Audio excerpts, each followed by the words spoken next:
Hi, performers and achievers. Welcome to Performers and Achievers Daily with me, Raj Gavurla. I hope you had happy holidays with your family, extended family, and friends.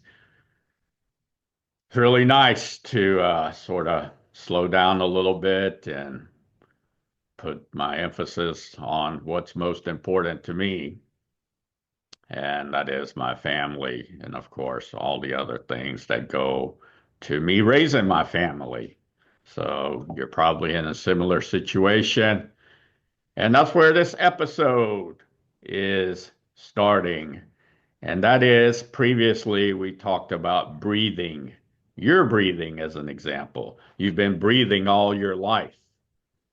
However, you can go back and refer to the podcast on breathing and the structure that I use, that framework, and you can see that there's more to breathing and how it affects your mental performance, your mindset, and your breakthroughs in mental performance, your breakthroughs in mindset, your mindset breakthroughs. That's very important for you to realize. So you've been breathing all your life, but have you ever thought of, or do you think of, well, what can you do, or how do you, what is actionable to take advantage of your breathing so that it makes everything a little better, a little more effective, a little more efficient, a little easier, and you experience those breakthroughs, those intrinsic rewards and extrinsic rewards of knowing now what role breathing plays in your performance, in your achievements as you perform and achieve, right? And I could go into detail here. However, this isn't the purpose of this specific scenario. What's most important for you to know is first, why is breathing important? And obviously, breathing is important because you rely on breathing, the oxygen, the process of breathing. And the reason that breathing is important is that it puts you into a state to where you're activating your circuits and you're replenishing them and your parasympathetic network circuit is allowing it to be calm and relaxed. And when you perform and you're calm and relaxed, then your performance, your achievements are more at ease. You experience what I call the zone more often. So that's very important for you to know why. Now, how and what to do and what's actionable, well, watch the podcast or watch the video to see exactly what the different methods are. And then when we coach and train together, I customize it for you. And we'll introduce it slowly and show you the benefits for you to experience those and to experience the breakthroughs. And that goes right into today's episode. And today's episode is you make breakthroughs every day. Now, you may be thinking, there's no way I cannot set a record every day. And you're right. Then how can I make a breakthroughs every day? How can I experience those every day? Well, the reason is because as you go through your routines, your process, your system, what are your routine breakthroughs? What are your process breakthroughs? What is your system breakthroughs?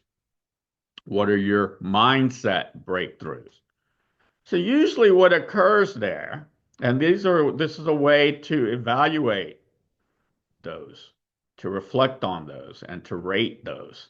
And that is, well, did you do what you set out to do in your routine today, your AM routine, your PM routine?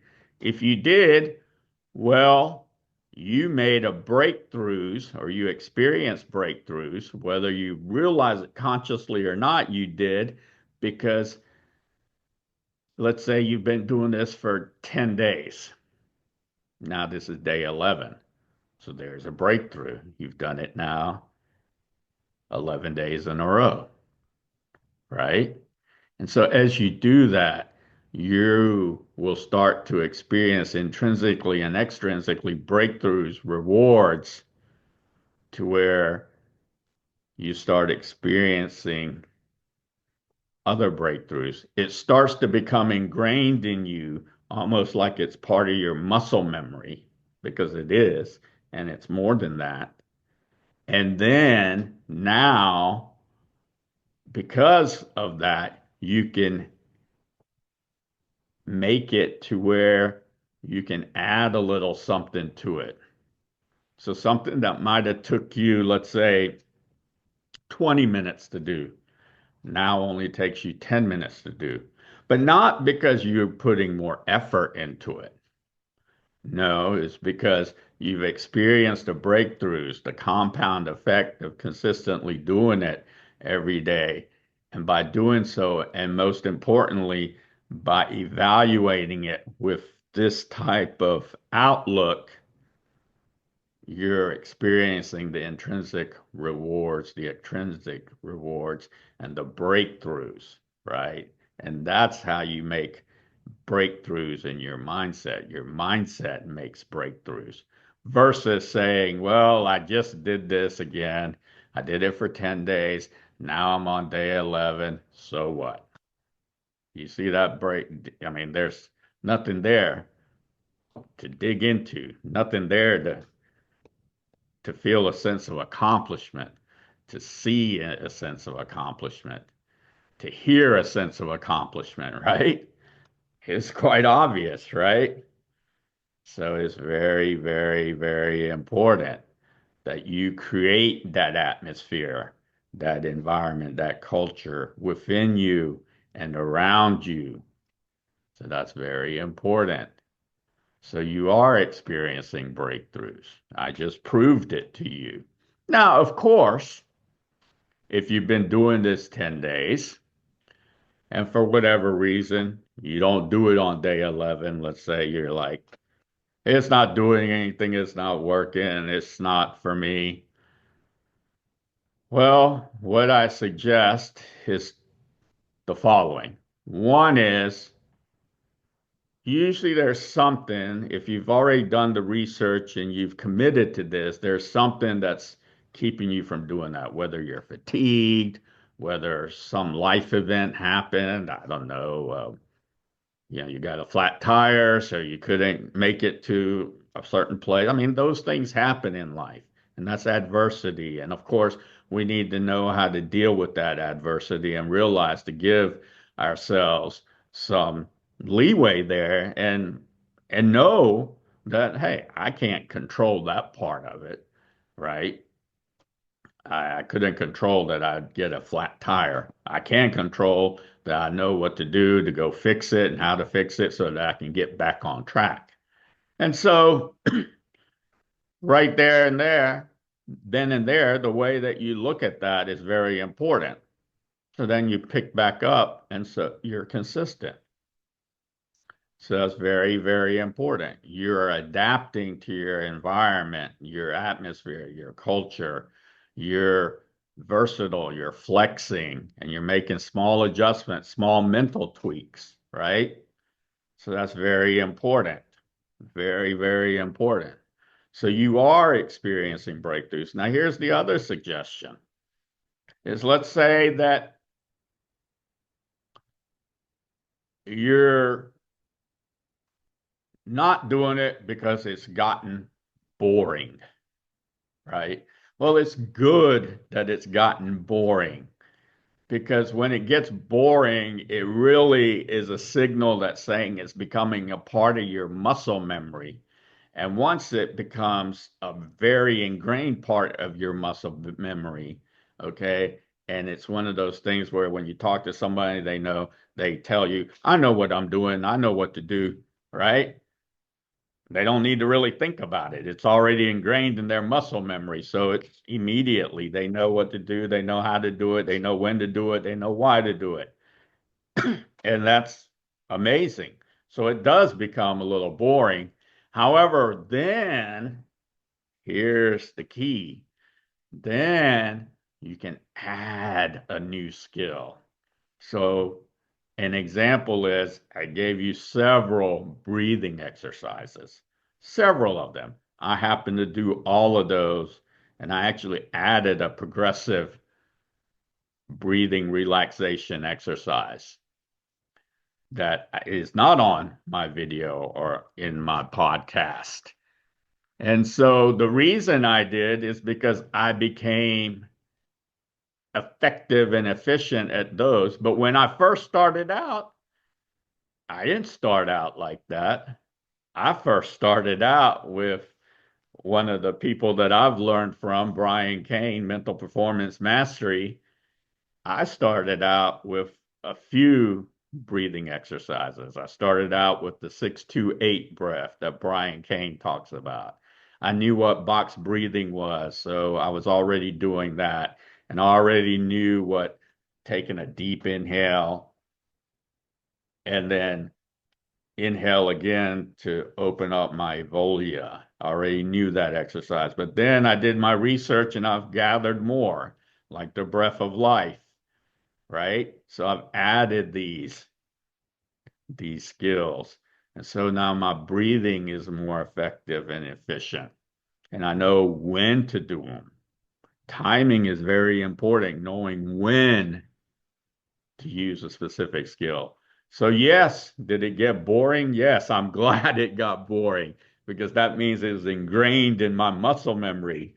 So, what does that mean? Is I need to add a little something.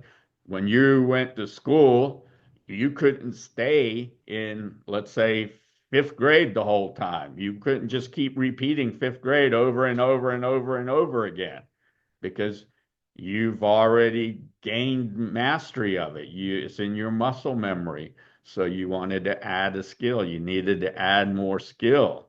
And that's exactly what you're doing. And that will never diminish. You'll always be adding a skill. It's just knowing when to add a skill and when not to add a skill. So actually, you should be going through the process of identifying skills well in advance so that you can learn about them, and that's nurturing. And then after nurturing, you then go and you develop them. You develop them. And then after developing them, you transform. Then after transforming, you build upon them. Then after building upon them, you grow that skill in you, or you grow your skill with that. And then you evolve your skill with that. And when you evolve your skill with that, what really happens is you're seeing how all these other items, which I call this concept, and I'll do a podcast on it, called an adaptability link, starts to come into play, right? Right? So we're talking about elite mental performance mastery, the zone or the zone effect in my podcast, in my episode. However, I have a family. I'm raising a family. I have other interests, right? I have someone who services my car. So I can have these adaptability links and see how those industries do exactly what it is that I'm doing. However, they're more focused on making a car run effectively and efficiently, and I'm more focused on making a person run more effectively and efficiently, benefiting intrinsically rewarding, extrinsically rewarding, and then experiencing those breakthroughs. So that's what I have for you today. Okay. So, what is your bonus for today? Your bonus for today is to identify something where you are bored now. And I've talked to people, coach people, train people, and eventually they'll get to the point and they'll come to me and they'll tell me I'm bored. And what that is a signal for is for them to introduce something, a new skill for them to research about, to learn about, to nurture, to develop, right? To transform, to build upon, to grow, and then evolve. And then here they go. And then eventually that will become part of their muscle memory. So it all just builds on each other, grows on each other, and they evolve in their journey, their transformation, and their evolution. So go out there, make it a fun experience, and enjoy your day.